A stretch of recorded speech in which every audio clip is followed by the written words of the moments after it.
بچوں کی خدمت یا ماں باپ کی خدمت، دونوں کارے عظیم ہیں۔ ایک جگہ ایسا واقعہ پیش آیا،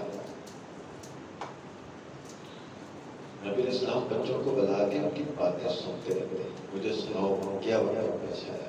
بچوں کے ساتھ آپ بھی اس طرح بیٹھ کر کی باتیں سنیں۔ حبشہ سے کچھ لوگ آئے، نبی اسلام نے فرمایا تم حبشہ سے آئے ہو اور مجھے بتاؤ تو صحیح وہاں کیا کیا واقعہ پیش آیا۔ ایک نے کہا یا رسول اللہ میں سناتا ہوں، وہاں ایک بوڑھی اماں، ایک خاتون پانی کا مٹکا اٹھا کے جا رہی تھی، ایک آدمی کے پاس سے گزری، اس نے آگے بڑھ کر اس کو یہاں سے دھکا دیا، مٹکا ٹوٹ گیا، عورتوں کے۔ آپ نے اسلام نے فرمایا وہ قوم کیسے ترقی کر سکتی ہے، کیسے فلاح پا سکتی ہے جس کے اندر اس طرح لوگوں پر ظلم ہو اور لوگ اس کو کے ساتھ دلوانے کی صلاحیت نہ رکھتے، وہ معاشرہ کیسے ترقی کر سکتا ہے۔ ان کی ذہن کی اصلاح فرمائی کہ کسی کو اذیت نہ دیں، کسی کو پریشان نہ کریں۔ حضرت سلیمان بن سرد رضی اللہ تعالیٰ نبی اسلام کے بڑے پیارے صحابی، وہ بیان کرتے ہیں کہ ایک دیہات سے آدمی آیا، اس نے آپ علیہ السلام کے پیچھے نماز پڑھی، اس کے ہاتھ میں ایک سینگ تھا، اس نے مسجد میں جیسے داخلہ جو کر پیر جوتوں والے مقام پہ رکھ دیا، وہاں کسی کو شرارت سوچی، اس نے وہ سینگ کیا کر دیا۔ اب وہ نماز کے وقت جرا تلاش کر رہا میرا سامان تھا،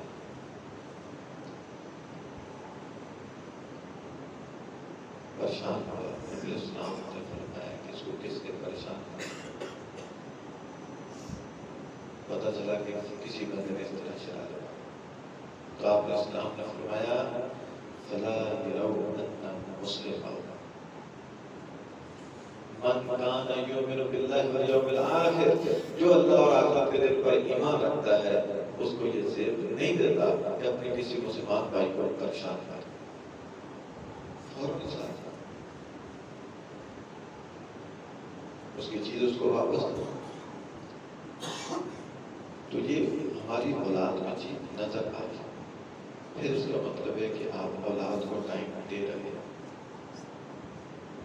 اور یہ اولاد کا کوٹ کے پھر آپ کا احترام کریں گے۔ حضرت ابن عباس رضی اللہ تعالیٰ عنہ کے شاگرد بڑے نامور تابعی حضرت طاؤس، وہ اپنے باپ حضرت کیسان سے روایت کرتے ہیں، طاؤس بن کیسان بہت بڑے تابعی، اللہ کی رحمت مولا کی نعمت ہو۔ کیسان اپنے بیٹے کو یہ بات سناتے ہیں کہ ایک باپ تھا جس کے 4 بیٹے تھے، خدمت میں خدائی کرتے تھے، باپ بوڑھا ہوا، ایک دن چھوٹے بیٹے نے مجھے کہا کہ بھائی ایسے کرو، باپ کے نام جائیداد تھی، زمین تھی، بڑا سلسلہ تھا، تو وہ اپنے دنیا میں کام میں مصروف رہتے، باپ اپنی جگہ پریشان رہتا، کوئی پوچھتا نہ، چھوٹا بیٹا خدمت کرتا، بڑے ذمہ داری لے لیتے لیکن کام نہ کرتا۔ تو ایک دن چھوٹے نے کہا کہ اگر ہم بیٹھ کے ایک معاہدہ کر لیتے ہیں کہ جو باپ کی خدمت کرے گا اس کی جائیداد میں سے کوئی حصہ نہیں دیں گے۔ وہ چھوٹا جو تھا اس کے دل میں یہ خیال تھا کہ میرے بھائی دنیا کے لالچی ہیں، یہ اس کام میں پیچھے پڑ جائیں گے، تو جب جائیداد چھوڑنے کا چکر آئے گا تو یہ پیچھے ہٹ جائیں گے، میں باپ کی خدمت کروں۔ اس کے دل میں یہ بات تھا۔ وہ تینوں بھائی کہنے لگے یہ کیا بات ہوئی، ایک ہم باپ کی خدمت بھی کریں اور اس کی جائیداد میں حساب ملے، ہم تو ایسا نہیں کریں گے۔ وہ تینوں پیچھے ہٹ گئے۔ چھوٹے نے کہا لو پھر میں آپ سے معاہدہ کرتا ہوں، آج سے میں باپ کی صبح دوپہر شام ہر وقت خدمت کروں گا اور اس کی جائیداد میں سے کوئی حصہ نہیں لوں گا، تو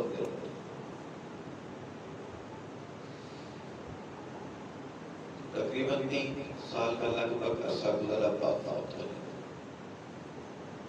جائیداد کی تقسیم کی باری آئی ہے۔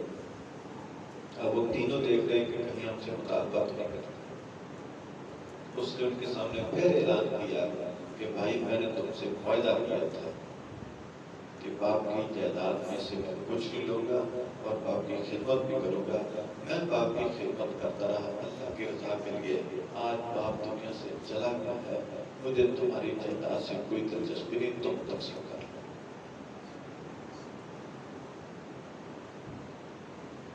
انہوں نے آپس میں تقسیم کر لیا. اب یہ نیک آدمی اپنی محنت مزدوری سے کام چلاتا. ایک دن ایسا ہوا کہ رات کو سویا ہے, اس کو ایک خواب آتا ہے کہ فلاں جگہ پر 100 سونے کے دینار پڑے ہیں. بولے تو خواب ہی میں سے پوچھتا ہے جو اس کو بتا رہا ہے کہ 100 دینار پڑے ہیں, اگر میں اس کو لے لوں گا کیا میں اس کو گھر میں لاؤں گا تو اس میں برکت ہوگی کہ نہیں ہوگی؟ اس نے کہا کہ برکت تو نہیں ہوگی. خواب ختم ہو گیا. صبح اٹھ گیا, اپنی اہلیہ کو خواب سنایا کہ مجھے اس طرح خواب ہے, فلاں جگہ 100 سونے کے سکے پڑے ہیں, لے آؤ. بیوی نے کہا آپ کی مہربانی جاؤ لے آؤ, ہم بھی کھولے ہوئے کھائیں. اس نے کہا نہیں, میں نے تو پوچھا کہ اس میں میرے لیے برکت ہوگی کہ نہیں. اس نے کہا برکت ہوگی, اس لیے میں تو نہیں جاؤں. اگلے دن اللہ کی طرف سے پھر خواب آیا. اب وہ بندہ بتا رہے کہ آپ 10 وہاں سونے کے سکے پڑے ہیں, 10 دینار لے آؤ. یہ پھر سوال کرتا ہے کہ اس میں میرے لیے برکت ہوگی کہ نہیں. اس نے کہا برکت ہے. صبح بیوی کو پوچھنا ہے, اس نے کہا کہ تیری مہربانی 100 سے 10 پہ آ گیا, چلو 10 ہی لے آؤ. اس نے کہا برکت ہے, میں تو نہیں جاؤں. اللہ کی حکمت ایسی, تیسری رات پھر خواب آیا. اس میں جی ایک دینار.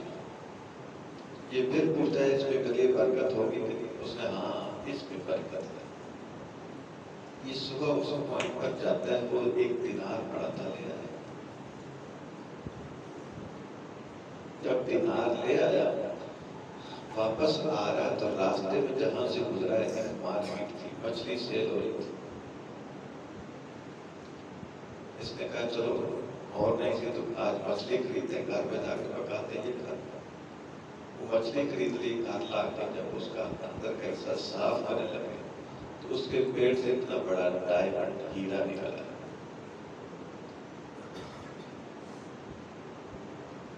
اب ہیرا نکلا. اب جب اس مچھلی تو کھا لی, ہیرے کی مارکیٹ جا کے جب ویلیو چیک تو جو باپ کی جائیداد جتنے کی تھی اتنے کا وہ ہیرا ہی تھا. وہ 3 بھائی جتنی جائیداد کے مالک تھے, یہ اس کا اکیلا مالک تھا. یہ کیسے اللہ رحمت کرتا ہے آدمی کے وہم و گمان میں بھی نہیں ہوتا. وَمَن يَتَّقِ اللَّهَ يَجْعَلْ لَهُ مَخْرَجًا وَيَرْزُقْهُ مِنْ حَيْثُ لَا يَحْتَسِبُ. جو آدمی اللہ سے ڈر جاتا ہے, اس کے قواعد اس کے حکم پر عمل کرتا ہے, اللہ اس کو وہاں سے نوازتا ہے جہاں سے اس کو وہم و گمان بھی نہیں ہوتا. آدمی مخلص تو کرنے کی ہمت تو کرے, اللہ عطا کر. تو اپنی اولاد کو بہترین سب سے اچھا سبق اگر کوئی ہو سکتا ہے تو یہ قرآن ہے. اپنی اولاد کو قرآن پڑھے. پہلے ہمارے بڑے لوگ برصغیر پاک و ہند میں اپنے خاندان میں سے کسی کے 4 بچے ہوتے تو ایک کو قرآن کا عالم بنتے تھے. اور آج دیکھ لو ہماری صورتحال یہ ہے کہ خاندانوں کے خاندان سے کوئی بچہ عالم ہے.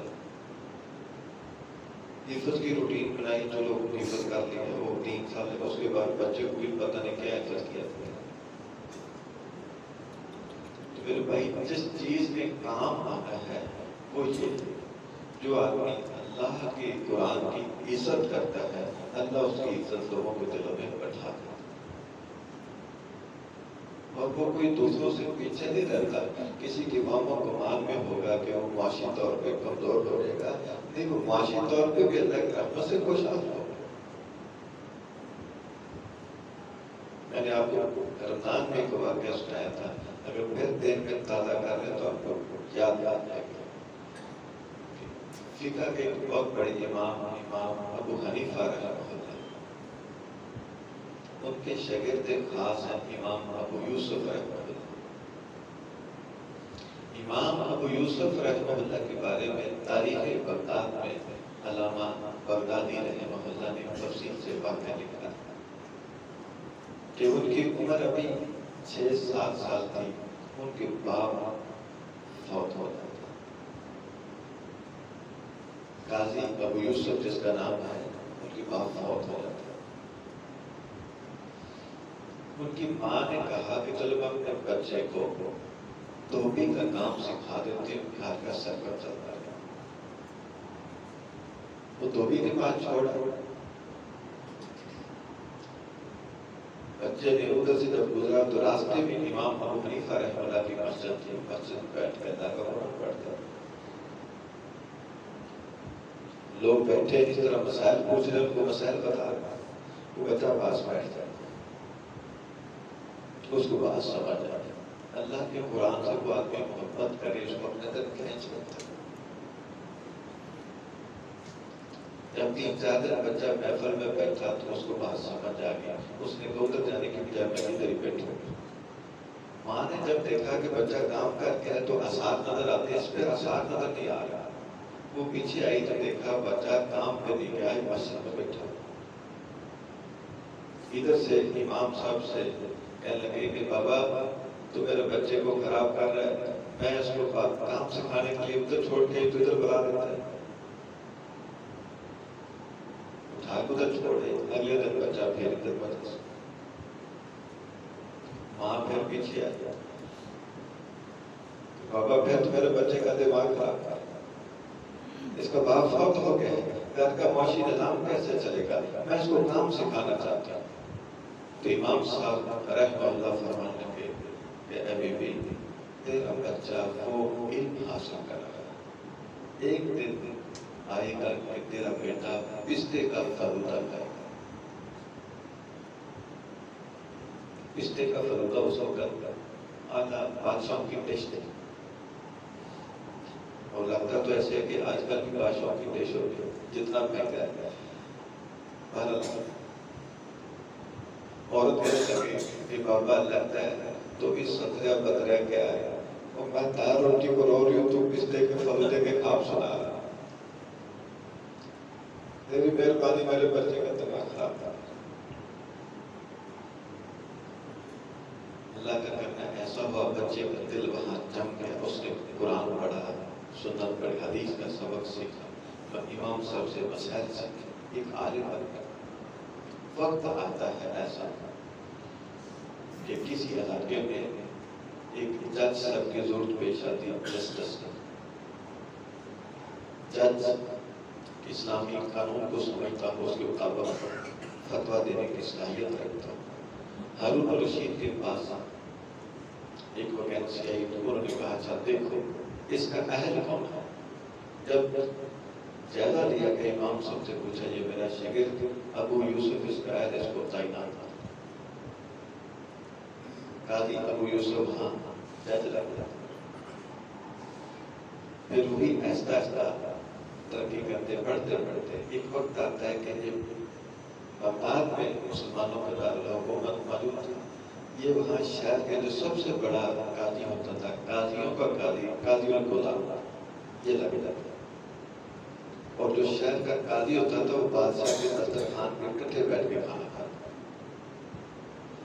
اب ہارون الرشید اور قاضی ابو یوسف ایک ہی دسترخوان پہ بیٹھے کھانا کھا رہے ہیں، ایک لونگا جو تھا وہ اس سائڈ پہ پڑا ہوا تھا، تو ہارون الرشید نے کہا قاضی صاحب